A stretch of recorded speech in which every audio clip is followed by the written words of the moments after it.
Welcome to It's a Grand Life.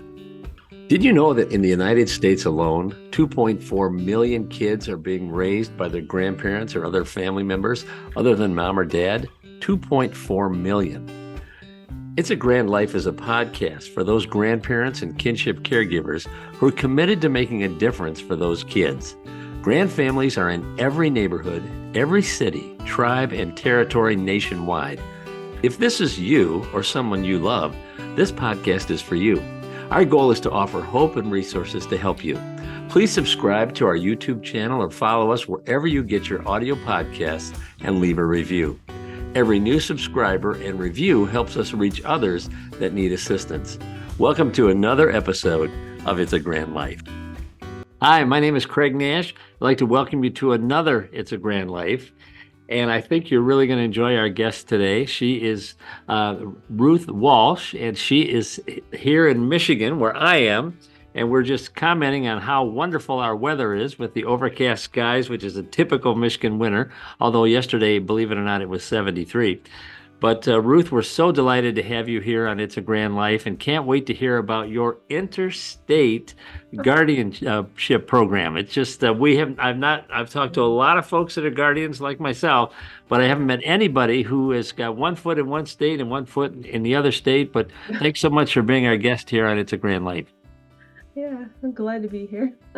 There's always something different, but it's always good to hear the different perspectives because it certainly helps you feel like you're not living somewhere on an island, Well, I don't know about you, Ruth, but when I first started this podcast, I said, boy, this is going to be great because I'm sure there's not too many of us out here that are raising our grandkids. And then I found out there's 3 million of us, 3 million Right. kids nationwide, and we're not alone at all. But you have a very unique situation, and But before we get into that, why don't you give us a little bit about your background? You got a very interesting background here in the Metro Detroit area, and then how you became this outstanding interstate grand family.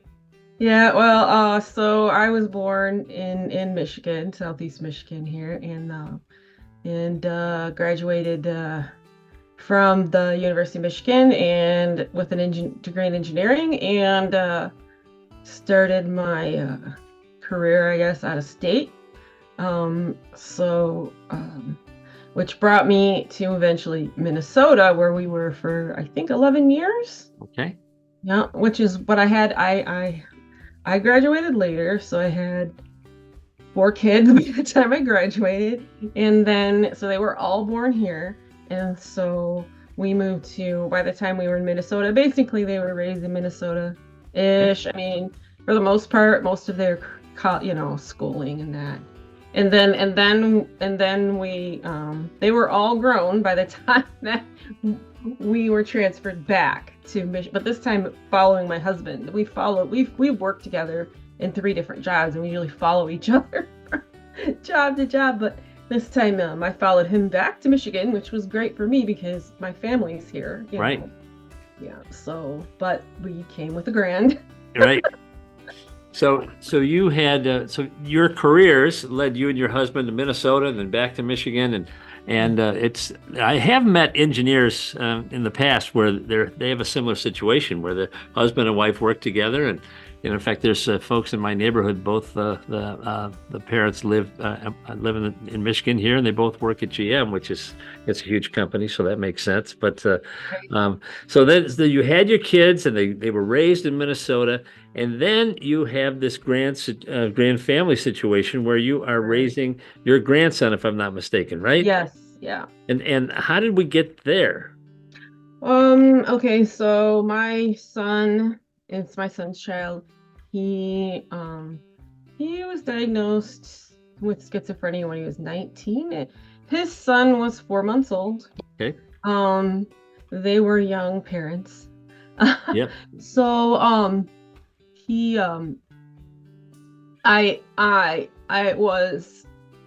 was about a year later. I was working at a job that happened to be out a little bit away from where we were living, so anyway, she had been asking me to take him, and I said, no, this is your child. And I eventually realized that she was serious and in crisis, and so I agreed, and so it was a day before his first birthday. Wow. Okay. When and here I'm working full time, so I arranged for someone to pick him up. They had him for a friend of mine had him, well, my friend's daughter and her kids about his age had him for about a week until I arranged the daycare and the things I needed to take him in.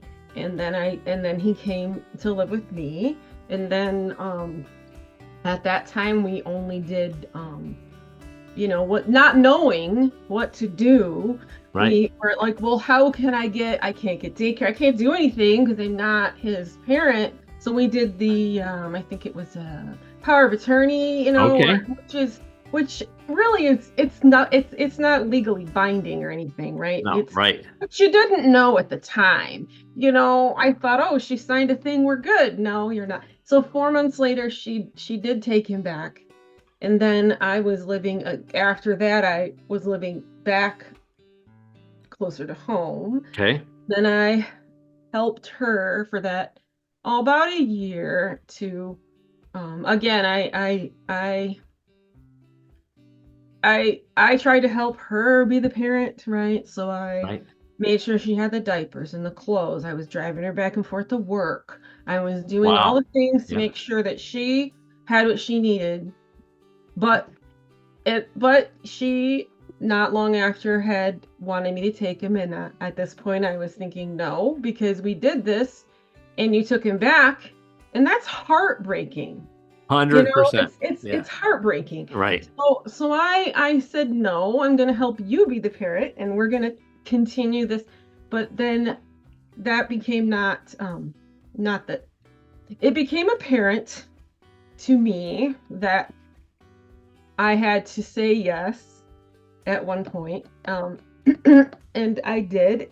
And do you want to know those details, or do we just want to say? You could just share whatever you want, but there's turmoil going on because you love this little guy, and you want obviously we want what's best for our grands, right? And on the other hand, we have at least for me, Ruth, I had this belief all along that my daughter was going to step up and be the parent. Right. I just believe she's going to be the parent. I know she loves her daughter, and I still believe she loves her daughter. Oh yeah. But it was not going to happen. But then you brought out a very good point that yes, just because you have the power of attorney does not mean you have authority over anything. You wait till the young man goes to school. You can't even talk to the teachers with the power of attorney. Right. So you are having this challenge with your grandson's mom, but it sounds like everybody's on pretty good terms, that's really good. Well, right? Yeah. So I was helping her out, and then it turned out that she was pregnant again with another child, but not my son's. And so I ended up helping her with that child too. And I was there for the birth. Actually, I was there for the birth of both of them. And then I was there babysitting 2 babies now, full time helping her. But in the end, she ended up giving my grandson back to me and the other one to his father. Okay. And but it became apparent to me that I needed to do this that one day. I mean, I just saw the living conditions at one time when I had to pick him up. Yeah. And that's when I said, okay, I agree. Just where is his coat? And it was like this emotion of just sheer like you hear the things and you kind of know the things, but until you see the things, it's like this is it's not real. So when I saw it, I was just like, that's it. That's it. I'll take him. And it was pretty bad. It was pretty bad. So I agreed and I took him, but I went straight to a lawyer. Because I wasn't going to go through this again. We can't. He can't keep going. This is not good for him. Absolutely not. You're right. Yep. So I got a lawyer, and they drew up in Minnesota's custody. So I actually have custody. Okay. Permanent physical legal custody. They came in, both of them, and signed everything, right? So done. I have Gus in Michigan. It's the equivalent of guardianship. Okay, Is it from what I adoption in understand. Minnesota or no? Mhm. Is it adoption in Minnesota? It sounds like No, it's guard. It's just guardianship. custody. Okay, Custody. custody. Okay. So I have custody. So I have to show the custody paperwork everywhere, to Yep. prove I have the authority to do anything, right? Which is fine. Right. Um, and so he anyway, so he came to live with me permanently and pretty much never heard from her personally again. There's another story there, but it's fine. So, then we got the job. My husband got the job in Michigan and we discussed it and, came back here. Now, also because of my son's situation, I was also guardian for my son. And that was a lot to handle, you know. Yep. So in the end, what happened was I lost the guardianship of my son, and which I don't really want to go into that because, and I was like, just I don't care. I have his son, my grandson is my priority. Right. You know, I my son is an adult, and I so there's that side of things because I'm gonna forever worry about my son and his condition and his issues and what's going on with him, you know, but I have to keep saying my grandson's my priority, you So know it's my, not the same. You think I'm just raising another kid. Okay, yeah, I've done this before. No, I haven't. No, this is not. It's a different child. It's a different era.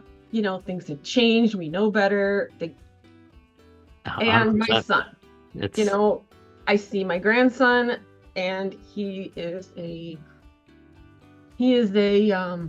like he is my son in miniature. Everything about him isn't is that something that crazy, right, So it's hard to not think about my son. 100%. And our granddaughter's the same way. She is, if you have we have a picture of her at 5, and when my granddaughter, my daughter at 5 and my granddaughter at 5, they are a carbon copy of one another. And Right. it's just, they just remind, uh, my granddaughter reminds me of my daughter every day. And she lives right now in the streets of Detroit, and we miss her every day. And Right. and very optimistic that things will turn around. Sure. But it's out of our hands at this point. We were so we were so great at just hoping and wishing and praying that this was going to turn around. We had such a hard time making the call. I don't know about you Yeah. to really to say, okay, we're going to take our granddaughter, but we had a friend from the old church that we went to in Northville, and this lady was 80 years old and was just finishing raising her grandson. He was 18, graduating from high school. Right. And she turned to my wife and I, her name was Millie Dreisbach, and she said, you can really only raise one right now. You can only, Yeah. you can only choose one, and Right. one has made their choice, and the other one has got their whole life ahead of them. But the Right. call is your call, and that really helped us Right. solidify that, we've got to do this for our granddaughter, and it sounds Yep. like that's what you did for your grandson. And Right. so now you're back in Michigan. And Yeah. you've made another change, if I'm not mistaken, career-wise, right? You're now, Oh, I'm trying. So I had to basically come home because, well, we moved here and preschool's fine. He was 3. And then by the time we tried to put him in kindergarten, it was just a disaster. So he has since we tried 2 years and there was just lots of behavior issues. And it's, really heartbreaking right, because we're trying to work and they were calling me literally every single day to come pick him up because they can't touch him. They can't do things, like he's flat out in the middle of I don't know, one time he was in the lunchroom floor and they can't touch him because they legally can't touch him. And I'm like, can't you just pick him up and nope, we can't do it. You need to come and get him. I'm just like, that's crazy. Yeah, that's why can't you just put him somewhere safe? Well, we can't. So what they were doing was using staff to have a perimeter around him to keep him. I was like, oh my gosh, this makes no sense to me. So anyway, after a lot that just went on. So the first year we pulled him out. It took maybe 2 months, 5. put him back in at kindergarten at 6, thinking maybe it'll be better. Same exact situation. It was just like, okay, I'm done. So I pulled him, brought him home, and we've been homeschooling ever since. Okay. So I've been homeschooling probably about 5 years. I was an engineer for like 20 years. So yeah, so then right before I had actually got custody of him, I had finished a program in a health and wellness program with an integrative nutrition program, and I thought that I wanted to, help people. I just really have a heart for helping people, but I had to figure out what I'm going to do with that, because then I got my grandson and then all the things. So now last year I went back and I'm like, oh, this is the only thing I could think that I could do at home with him here. Right. I can't work outside the home. Right. So yeah, so I'm thinking about, I'm not thinking, I am working on becoming board certified as a health and wellness coach, and outstanding. I prefer to work with groups and or individuals. Okay. And as far as my focus, I haven't decided 100%, but it's definitely more like, creating, my business is called Balanced, Simple, and Healthy. I love that. Yeah. Yeah. So, I mean, that's basically the goal. There's always, things we can do. And I'm thinking of starting a workshop actually right now because of this. I mentioned to you off this call about a book I had read. Yeah. Was that Raising Good Humans? Yeah. And I am it's like having been, okay, I was obviously raised by parents, right? And then I raised kids. And then it's like everything has changed so much. Yep. That I read this and think, wow, if this is how we interacted with people in general and humans, and just, I mean, it's not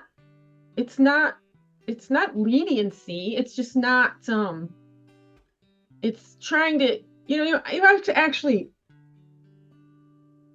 make an effort to see, pay attention to your feelings and where people are thinking, and try to come up with solutions that aren't traumatizing, to solve parental problems, which to me, I'm like, wow, if we could just do that with people and life in general. Right. And I'm thinking of, coming up with a group to go through that together as a program, because I need it myself, and I wouldn't mind, through it with somebody else. That is just a great idea. And what are you calling that class again? Balance? Oh, the business I registered, it's called Balanced, Simple, Healthy. Yeah. And then this would be a group program for the Raising Good Humans book. I would like to go through that, because you'd like to do a small group on that, right? Yeah, I want to do small groups, because that would be great to have support together, as we learn these things, because it's all different. I mean, it's just very different. It's interesting because my 30, how old is she? My older daughter, she 30, 1990, she'll be 34. So she's always telling me, Mom, you need to learn about mindfulness, and you need to do this, the modern thing. I'm like, I do yoga. I told her, yeah, maybe I don't know. Yep. Well, if you wanted to put something on our Facebook page, regarding your Raising Good Humans small group, I'm a big believer in small groups. I think that's where change comes. When we're across the table from one another, and there'd be maybe a lot of folks would be interested in that. Would you do it virtually, or would you? Yeah, probably virtually. Yeah, but it's just so hard, because I don't know how that we were all raised, but maybe differently, because I knew other family, but it was a lot of yelling. And my parents they meant well, but it was more like a listen to me or else scenario. Right. And they would brag about it, just, oh yeah, we just, right. We just held their feet to the fire. And right. It's like, is that really the way we want to be? What if we learn to cooperate out of, collaboration and 100%. And caring and about each other, not, making people listen to me kind of thing, because it just seems like that's the whole world. I totally say, oh my gosh. I've been listening to a gentleman named Jamie Winship, who is a former CIA officer that goes into hostile areas and diffuses conflict. He's been he's been Wow. in Gaza, he's been in Israel, he's been in, Iraq and Jordan and all these Awesome. countries, and he just deals with folks' fear. That Oh, sure. if you can overcome your fear, then you put your guns down. Right, Because right, we're all the same. We all want good schools. We want good food. We want air conditioning to work in the right, summer. And when you really break it down, it's all about families and making sure everybody's okay. But when we get this right, scarcity mindset, we get afraid. right, I love what you're doing with the raising. We need right. more good humans. So by all Yeah, means, we do. And it can't be all selfish, all about me, We live right, in a community with neighbors, and right. there's just too much of just Too much self-promotion and self-protection, right? yeah, or control. It's like, oh Control. gosh, what about collaboration, working together, being a good neighbor, being a good person? And why don't we Who do would that have with our thought it? kids? Why when it comes to our kids, it's like, just listen to me, and I don't know why they don't listen to me. I'm like, wait a minute. Right. It's just, and I don't know about you, Ruth, but my granddaughter is still has some issues with some anxiety regarding, Sure. are grandma and grandpa going to be here? I mean, there's just Oh, this right. this concern of, it is. What's this going to look like? And all my friends have a young mom and dad, and I've got these two fossils with their walkers. I mean, what? Right. Not literally, but No, right, yeah. this fear in the back of their mind, like, oh, it's this, what's going to happen here? But we just have to continue to love them. And but I Right. love this idea of just empowering them and encouraging them every way we can, and Right. not a Gestapo camp, but Yeah. so you have this situation with your grand at home now in Michigan. You've changed your Right. career. Your husband's rocking and rolling in his new career. How has Right. this affected your marriage and your other kids? Okay, so I we are doing good. I mean, I would say I married my best friend, and That's it is great. good. I would say that right around the time that I had gotten custody, we had some struggles, and it was mostly due to the kids and their issues. So we separated for a short time, and then I got Zabriel, and then but he was always my best friend. We were just like fed up and stressed. He couldn't even handle all the things. Right. But I mean, we do good. I think it's a little stressful on my husband now with me, not working though, because that was kind of like a shock. It was kind of like a sudden decision, even though it was a necessary decision. Yep. So he certainly does work a lot right now. Um, I don't know if that's just I mean, you have to. Right. Anyway, that's why I would like to contribute too, because I just feel like it's a somewhat of a burden. Well, the last couple of years, costs have not gone down at all. They've Mm-mm. gone up significantly, and you're used to a certain lifestyle with the two engineers, right? And then and that's an adjustment any way you slice it. But are your other kids supportive of you raising your grandson? Yeah, they're supportive, but I have kids that struggle and too. So, you're always a mom to the Yep. adult kids, right? So, of Yep. course, there's my son, he's struggling, and I'm actually now trying to figure out how to get him moved to Michigan, because I feel like he's stuck in a system, in a state where he has no familial support whatsoever, and it Right. makes no sense to me that how is he ever going to do. But I don't want to be like directly involved, because Right. I have other responsibilities. 100%. Yeah. Well, you'd like to have access, right? You'd like to see him, and Yeah, it'd yeah, be nice if he was closer, just right. not too close. I, I get that. It just the closeness, sometimes brings chaos, and we have enough Yeah, chaos. And so, right. so what are the three things you wish you knew prior to taking the responsibility of your grandson? Um, that parenting isn't done when they turn 18. Man, isn't that the truth? That has nothing to do with raising a grandchild. Because honestly, I think that that was one of our attitudes, and I don't know if it was because it was the way that maybe my husband or raised. We were all just like, take responsibility, I'm not doing it anymore. Yeah, no, you're always going to be their parent. I mean, I'm not saying to, do everything for them. They should, make their own decisions and stuff like that, but that doesn't mean you're done. Right. So I think that my son, probably the son that is ill that I'm raising, his grandson, I think he probably needed a little bit more support than I gave him, because I think that by the time he was 18, and we were, that attitude, just go, you're done, I'm done. No, you're not done. Right. Right. So you'd give all necessary support per child. Each child probably needs a little different level of Yes, they're support or all length of different. support, but Yeah, but not just close the doors at 18. right. Yeah. I mean, yeah. So, And I mean, and you look back and think too, and I've heard other guests of yours say that you wonder, one of the things you can get stuck in is, where did I go wrong and what did I do? And you might not have done anything wrong. right, So me saying this is, what could I have thought of or remembered? Yeah, that's on the lines of, what did I do wrong? It's not really wrong. It's not wrong. It's just you didn't know, you right, know. And right. when you know better, you do better. That's all.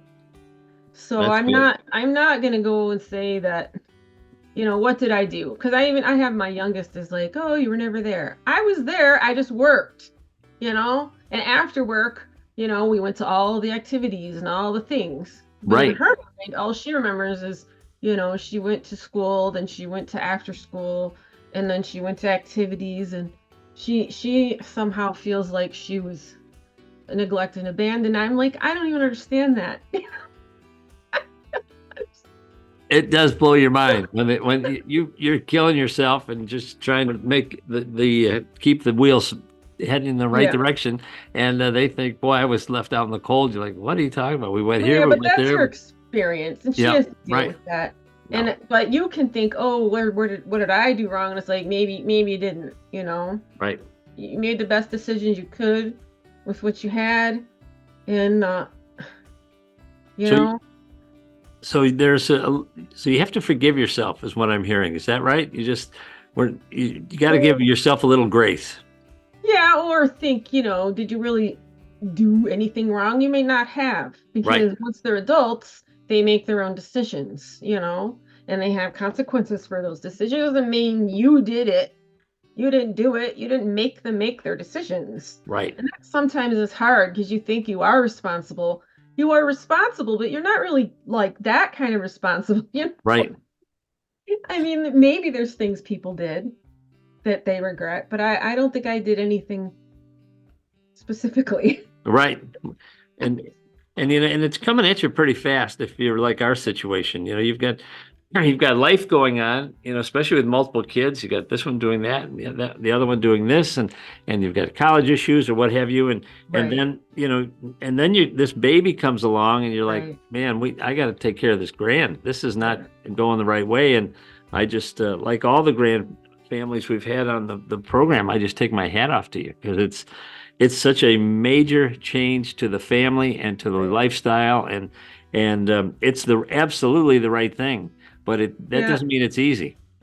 No, and I think you have to learn that it's okay to grieve a life, perceived life lost too, because like, that's a thing where you can just sit around and regret, like, I had all these plans and now I can't do them. Well, yeah, okay.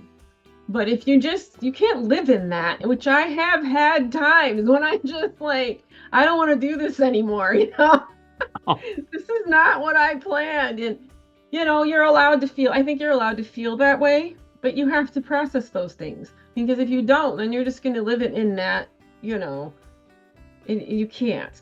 But Ruth, this is really good. This is Stuff just you can still do. It's just maybe not the things you thought. or But it doesn't maybe make it not now, bad. right? I mean, just maybe down the road a ways, but it is an adjustment. We've we've got a lot of friends that are, down in Florida for a month or two at the, in the wintertime because Yeah. Michigan's weather is so much fun. And, we can't do that. All of our No. vacations are all tied to the school calendar, right? Right. So Right. it's, and you thought you were through with that when your Right. youngest got out of the house, but no, Right. that's not the case That's anymore. But no, it's not. yeah. So No, and I mean, and he's not the only grand. So that is a little weird too, right? So I've got one calling me mama and then a bunch calling me grandma. And he did finally, through therapy, we addressed this, but he's funny because he doesn't want to talk about that. Like he knows I'm grandma, but he doesn't want to talk about that because I'm his mom. You know? they want a mom. I We'll, get, I we'll see totally get. where that goes when he gets Yes. older. Well, you've just given us some good things to chew on here. That the parenting's not done at 18, and when you know better, you do better. So there is a growth Right. continuum here, and adults need to make their own decisions. I really like that, and also Yeah. it's okay if we grieve the life we lost.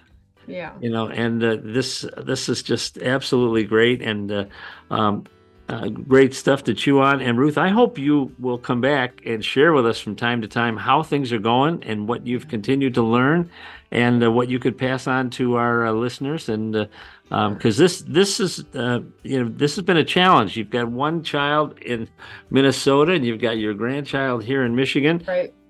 but you guys are making it work, and Right. it's not easy. So I just want to thank you so much for being our guest today and for all that you've shared. And it's so good to have you. And but you gave us some awesome things to sink our teeth into. And do you have any parting thoughts before we head off the air today? Um, just I can't think of it. I mean, we're just one of the families that has not adopted, and for us, it's probably the interstate problem. You know, Yeah. Having to get a lawyer there, get a lawyer here, and that's not bad. I mean, it's just a decision, right? Yeah. So one way or the other. I mean, it's you're still there. You're still Right. for us, still his parents, and that's not bad. I mean, you can't just. I have done that where I'm just like, oh, I don't want to do this. I don't want to parent, but I have to, which is why I'm reading all these parenting books and going, okay, I can't just ignore this part of it, you I, know? I totally hear you. That's we're in the same boat. We thought we were through it, but now we're revisiting it, and and the game has changed. But It's not like a grandchild just living with you, because if you right, think of it that way, then you're going to be more like of a grandparent to that right, child. But right. then they don't have a parent, Yes, whether you want to do it or not, you just have to come to terms with that part of it. I think that you have to also be the parent now. I agree. And our grand has another set of grandparents that she goes to visit them every other weekend. They're wonderful, and we get jealous of that relationship sometimes. They can be the fun folks. Right. We can't be fun all the time. We've got to No, work on the book report and review no. the times tables and all those things. I don't want to do that. I know I don't want to do it either, but we got to do it. But Yeah.